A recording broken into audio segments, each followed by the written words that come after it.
So there's this very popular YouTuber named SunnyV2, and you guys have probably seen his videos before. He gets a lot of views per video. I've actually been in 2 of his videos at this point. He made a video about Call Me Carson during that whole situation, and he used one of my clips in that, and he also used one of my clips during his Jellybean video covering like the rise and fall of Jellybean. And recently he made a video talking about Boogie2988, and I really want to watch this video with you guys. Now, in case you don't know who this is, which you actually might not know who this is because he's so irrelevant nowadays, but Boogie2988 used to be like a pretty well-known YouTuber. He's got a 4 million subscriber channel, even though his videos nowadays only get like anywhere from 20k to 100k views, which, I mean, the raw view count by itself isn't bad at all. Like 20 to 100k views per video isn't bad at all. That's like a little better than my channel's doing, but you have to understand, relatively, when you have a 4 million sub channel and you're only doing a little bit better than a channel like myself with 300,000 subscribers, respectfully, you've kind of fallen off.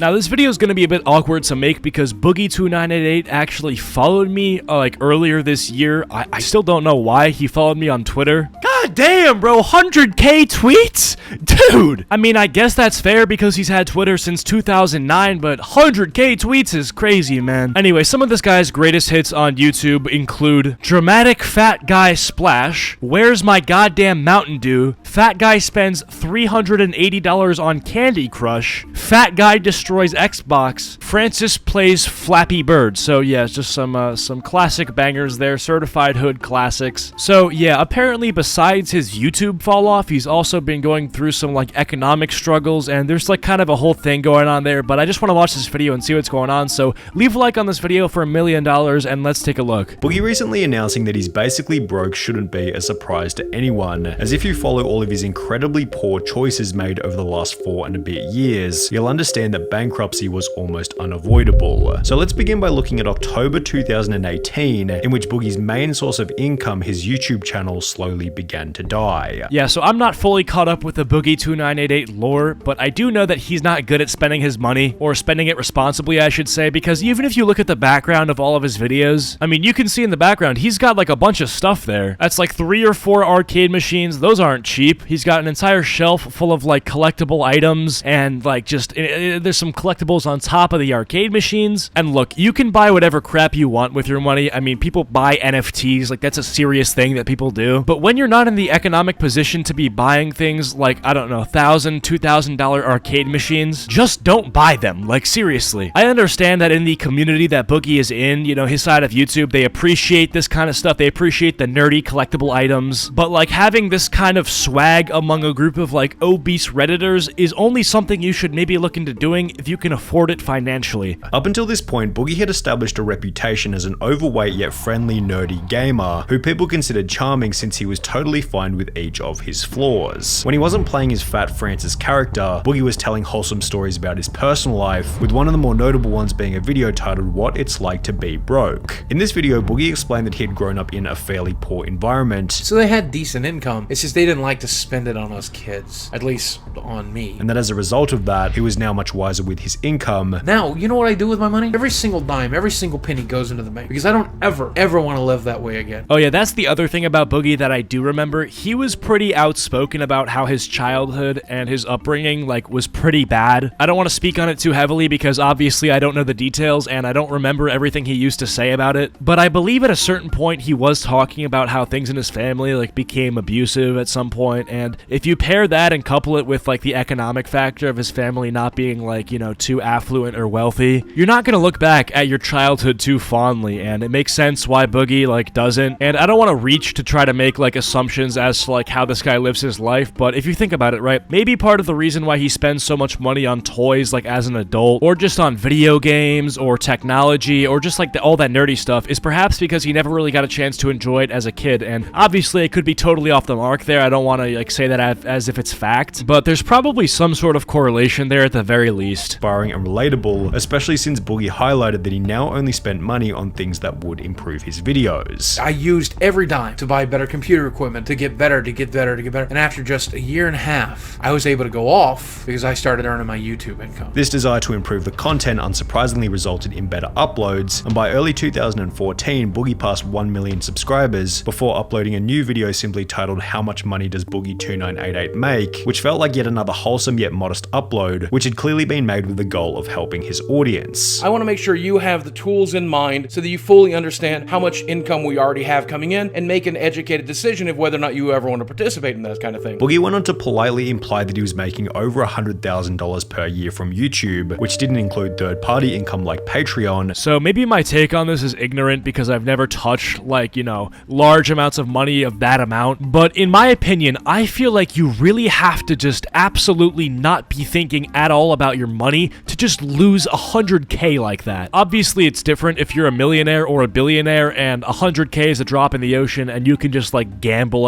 that away and not think about it. But the fact that Boogie 2988 was making hundreds of thousands of dollars a year, which is something that his family wasn't making when he was little, makes you think like, bro, this guy had to be somewhat aware of how much he was making if he'd never seen that amount of money before. So how could he be that stupid to piss it all away? And like, I get it, right? Like, you can make a bad decision. You can put your money in crypto and like, you know, take an L there. And you can make a bad investment and watch all your money fade away. But dude, like, you have to be so careful with your money, man. Like, regardless of how much you want to invest and how much money you want to take a risk with, the majority of your money has to be money that you simply can't lose. It has to be in a savings account. This is stuff that even I know. An asset, he himself was worth more than $1 million. Boogie, are you a millionaire? Well, it depends on how you calculate millionaire. If you include my YouTube channel as it is, yes. After 3 more years, I'll have earned by then $1 million total in YouTube ad revenue. This was followed by Boogie reassuring his audience that all of the money was being used wisely. The majority of the money we make goes into the bank. We do not live very large by any stretch of the imagination.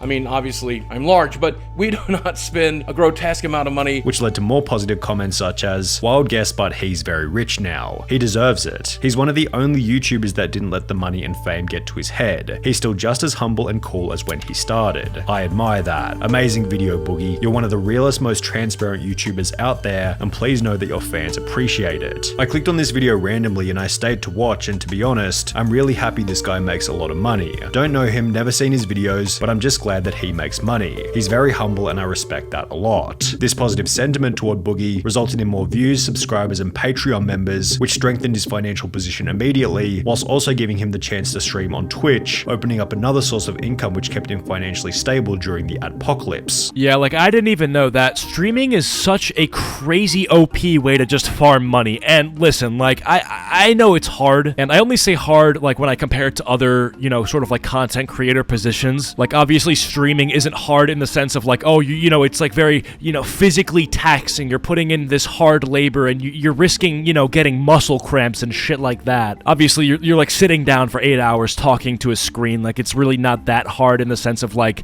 you know, you need like either a serious education to be a good streamer or, you know, like you need a lot of strength and endurance to be a good streamer. You really don't. But like, in order to have a good, entertaining stream, you have to consistently, you know, have energy for like hours and hours and hours, and you always have to be doing something for hours and hours and hours. So like, yeah, it isn't easy, but dude, like, the revenue that streamers make is so cake. Like, I don't think you guys get it. Like, XQC, I think, made like $10 million in a year from streaming. $10 million.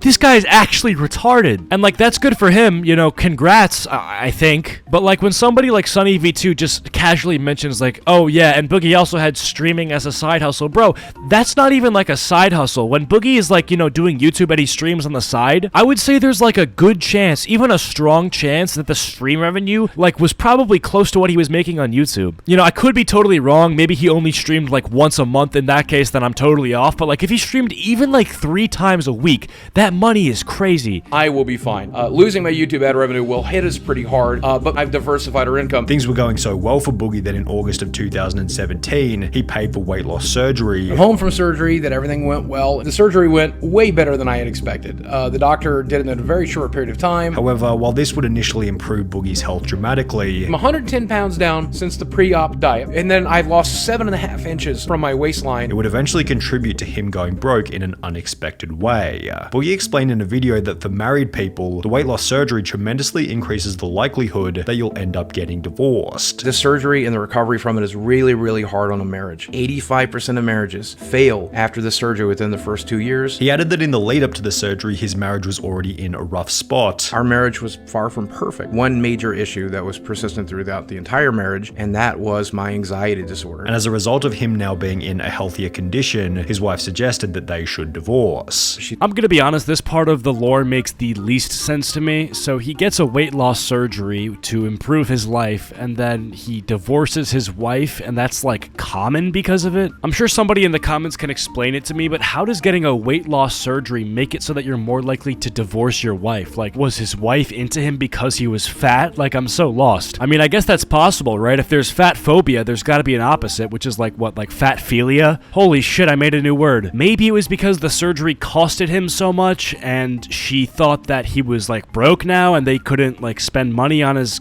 nice of things. I have no idea. Can someone please explain? Okay, my final guess is that doing this surgery has made it so that he has had to spend a lot of time doing nothing and just recovering, so maybe he's just like been doing nothing for months recovering from the surgery, and his wife is like getting tired of it, so maybe that's it. I don't know. Told me that she was thinking about separating now that I was out of the surgery and now that I was nice and healthy. We talked about it and decided that she should take a break. 2 weeks into that, she called up and said that she had made her decision, that she wanted things to be a more permanent change, and that we should start moving in that direction. Boogie explained that his wife was extremely generous in the divorce, having stated that she wanted far less than 50% of the finances. And she's like, I want enough to where I know I'm going to be taken care of. And I'm like, okay. So she gave me a number, and I'm like, but that's not half. It wasn't half of what we were worth. It was less. It was less. However, as a result of the law, Boogie ended up giving her half of what he had anyway. She's legally entitled to 50% of everything we own. Make sure it's half, so she has no recourse moving forward. Bro, just as a side note, could we talk about how crazy that is? Like, I know this really doesn't have to do with the video that much, but the fact that legally, if you're married to somebody and then you divorce, they're entitled to like 50% of what you own. Oh my god, like that's so OP.